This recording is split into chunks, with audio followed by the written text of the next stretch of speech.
Hey everybody, welcome to Mr. Sanders Teaches. My name is Chase Sanders and I'm a National Board Certified Special Education teacher.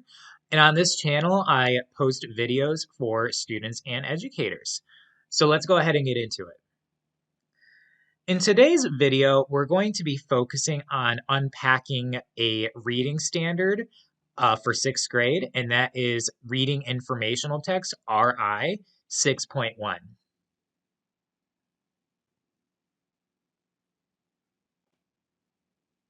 So here's what the standard actually says. Cite textual evidence to support analysis of what the text says explicitly, as well as inferences drawn from the text.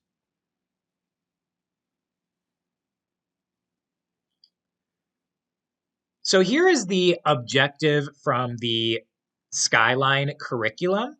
And Skyline is the curriculum that we use in Chicago Public Schools. And you might have a different objective depending on what curriculum you use. So every sixth grade teacher is going to end up teaching standard RI 6.1, but your objective that's tied to that standard might differ depending on your curriculum.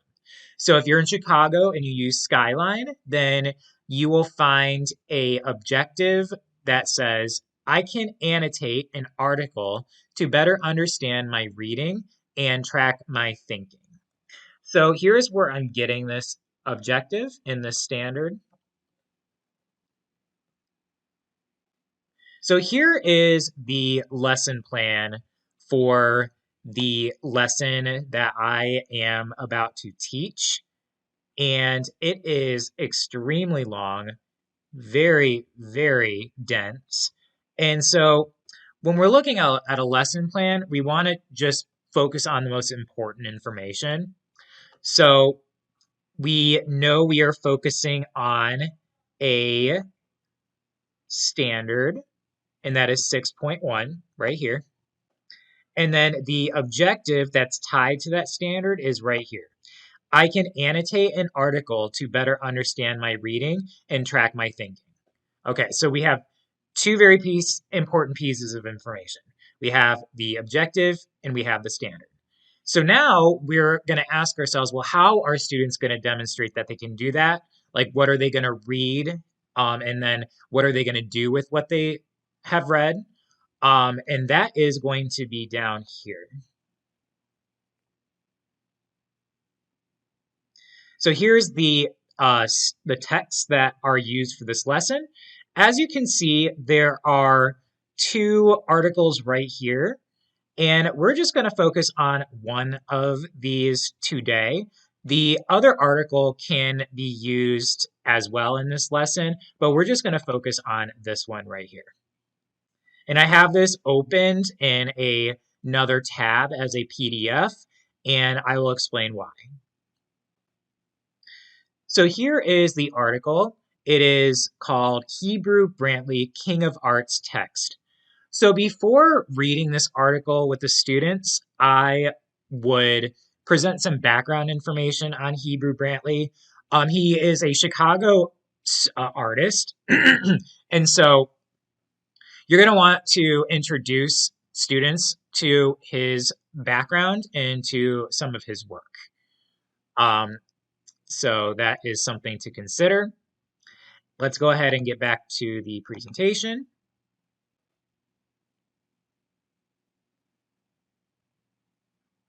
So how does the objective align to the standard? So our objective and our standard, they are connected, but they are different. Okay, so the objective is how the students are going to demonstrate their understanding. So annotating is what students are going to do to show that they know what the text is saying explicitly or implicitly. A couple of vocabulary words that you might want to go over with your students before getting into the task is explicit, which is stated directly, and then implied, which is hinted or not stated directly. All right, so we're about to get into the gradual release model. And this is a model that I use when teaching any new skill. the one that we are focusing on included. So the gradual release model is three main components. That is the I do, which is explicit modeling. This is when you're showing the student how you approach the skill as a teacher and you're thinking aloud, so that way students gain insight into how you're processing the information and the task. Then we get to the we do, which is the guided practice phase, and this can look different depending on your students' needs.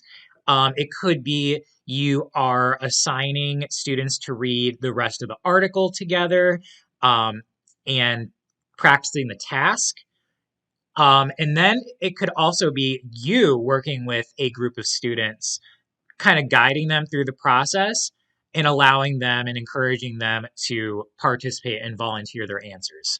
So on one hand, students can be more self-directed, working with each other without your assistance as much, or they can be working more closely with you, and that'll just depend on your students' needs.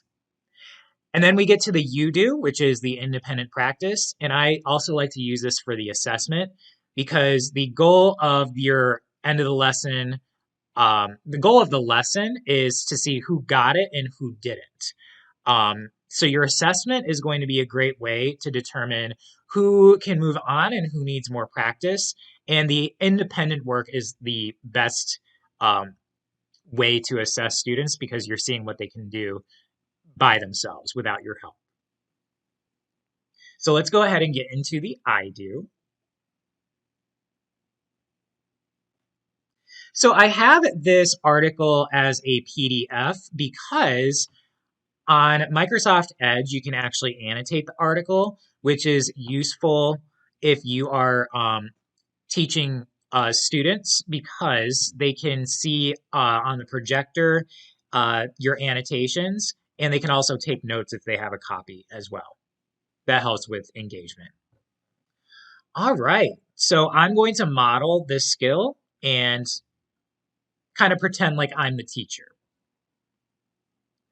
With hordes of celebrity fans, high-profile exhibits, and an ability to inspire hope on Chicago's South Side, artist Hebrew Brantley is Chicago's own superhero. When we first encounter our hero, Hebrew Brantley, he's apologizing for the weather. It's late June, and the 6'8" Bronzeville native is in his Pilsen artist loft, where despite several open windows, a loud fan, and a lot of goodwill on Brantley's part, the 90-degree heat keeps seeping in. I'm getting an air conditioning unit tomorrow, he promises, wiping sweat from his brow. So I'm going to annotate a couple of important points in this paragraph. So it's late June, so we know it's summer. There's several windows open and a loud fan, which I assume means that it's hot. And he says, I'm getting an air conditioning unit tomorrow. So I'm wondering, does he want an air conditioner? Can he afford an air conditioner? Why doesn't he have an air conditioner? So I'm going to annotate this right here.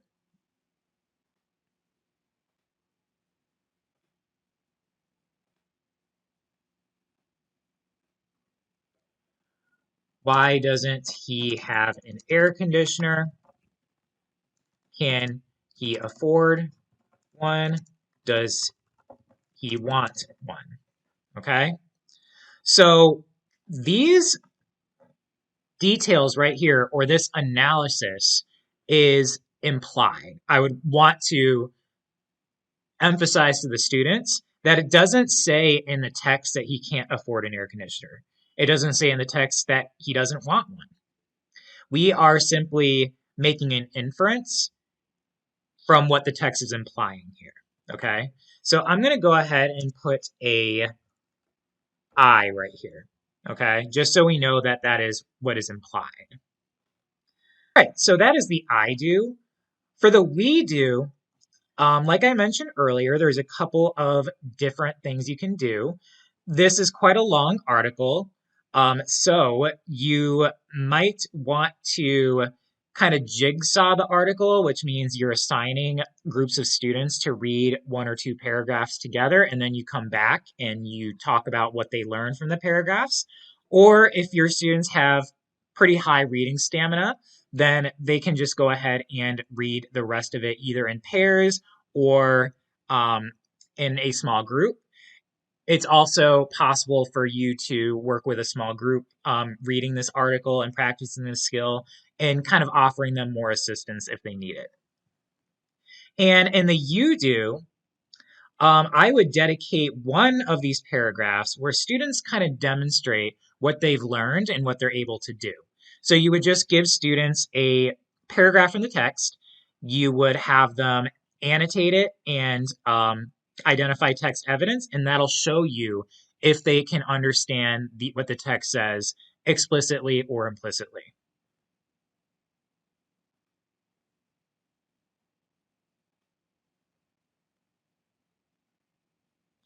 Okay, so here's a few things that you can do for students with disabilities.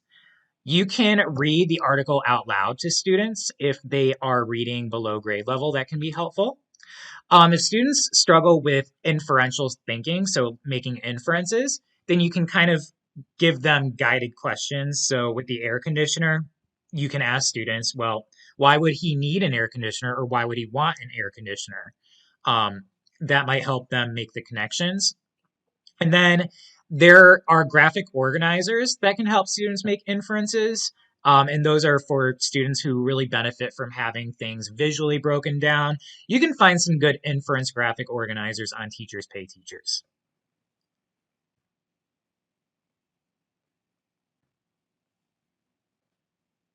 And lastly, how do we know that students got it?